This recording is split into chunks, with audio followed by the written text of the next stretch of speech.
Ukrainian troops destroy headquarters and Russian ammo depots in HIMARS missile attack in Kherson. An ammunition depot and another one storing fuel and lubricants were destroyed in the Kherson district. The occupiers' base was destroyed in the Skadovsk district, and an ammunition depot was engaged near Beriyslav. In Zaporizhia, the armed forces of Ukraine destroyed an enemy headquarters in the Melitopol district and 2 warehouses in Vasylivsky, while another depot was demilitarized near Snihurivka in Mykolaiv region, according to the report. On February 24th, Russia unleashed a new stage of its war on Ukraine, a full-scale invasion. The invaders have been shelling and bombing peaceful cities and villages, killing civilians. Democratic nations have introduced sanctions targeting the aggressor. Ukraine's defense forces have been fiercely repelling the Russian onslaught.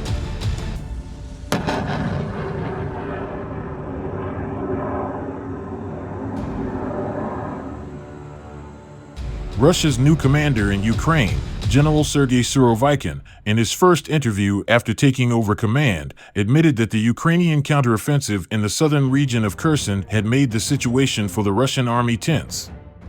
Russia subsequently ordered the evacuation of its citizens from the right bank of the Dnieper River, offering them refuge on the left bank and elsewhere in Russia. Russia has been losing ground in Kherson for months now.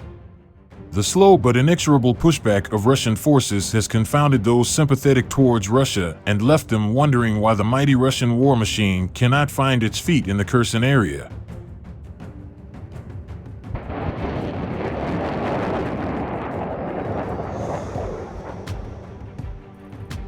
Ironically, the slow advance has frustrated knowledgeable Ukraine backers too. It has left them wondering why Ukrainian forces are taking so much time to evict Russian forces from the right bank. Why are Ukraine and its Western backers confident of a victory in Kherson? And why does Russia appear reconciled to its possible defeat in Kherson? It's likely that there is a one-word answer to both the posers' HIMARS. And perhaps, geography. To understand the frustration on both sides, we need to first understand HIMARS' capabilities. Accuracy, range, and mobility are 3 outstanding attributes of the HIMARS system.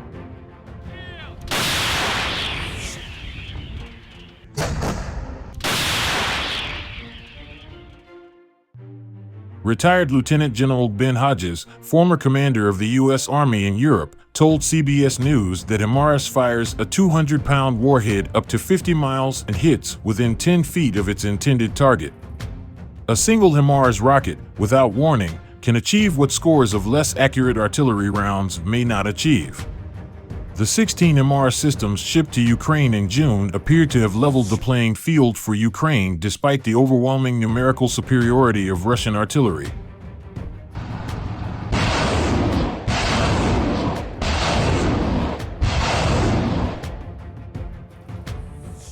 The 50-mile range of the HIMARS system gives a single system more geographical spread than tens of Russian guns.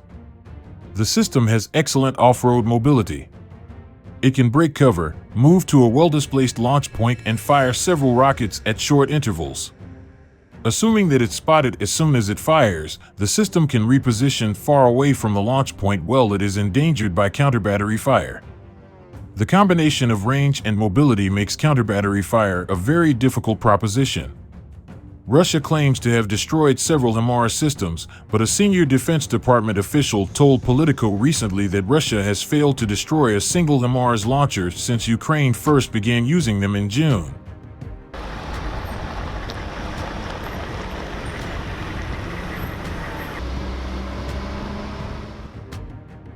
Finally, and perhaps most importantly in the context of Kherson, HIMARS gives the Ukrainians the ability to reach out and hit targets that the Russians would have thought were safe. The accuracy and range of HIMARS have forced Russia to relocate its fuel and ammunition storage depots deep into the interiors, away from the front line. You still gotta get that ammunition to the guns, which are closer to the front, Hodges explains. So, now you've increased the distance that the trucks have to move, carrying very heavy ammunition.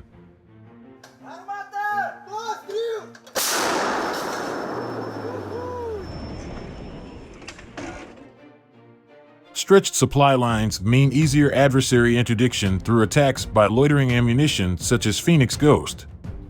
The interdiction results in a significant reduction in the amount of Russian artillery and rocket fire unleashed on Ukrainian forces. In the context of Kherson, geography aggravated the resupply dilemma for the Russians since they were forced to relocate their depots on the left bank of the Dnieper River. Their supply lines are stretched across the river, which has no functional bridges now they have all been rendered unusable by HIMARS attacks. As a result, Russia is forced to ferry supplies across the Dnieper, a slow process. Luckily for the Russians, HIMARS projectiles use satellite navigation, rendering them useless against moving targets such as ferries.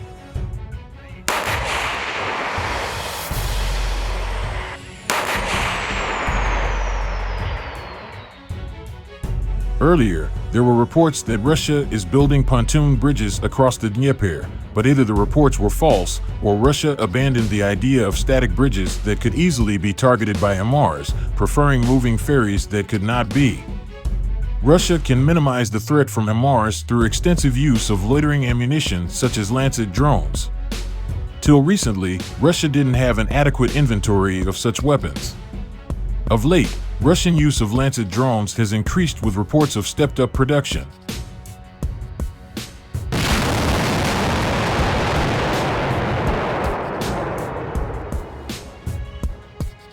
As recently as October 30th, 2022, RUMOD reported 2 launchers of the American HIMARS multiple launch rocket system were hit near Zaporizhia. The fact that Russian forces are prepared to vacate Kherson is an indication that they don't yet have an effective counter to HIMARS. Even if Russian claims of having destroyed HIMARS systems are correct, clearly, HIMARS attrition hasn't impacted Ukrainian offensive capability.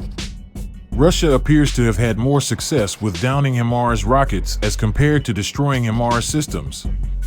RUMOD routinely reports a large number of HIMARS projectile shoot-downs every day.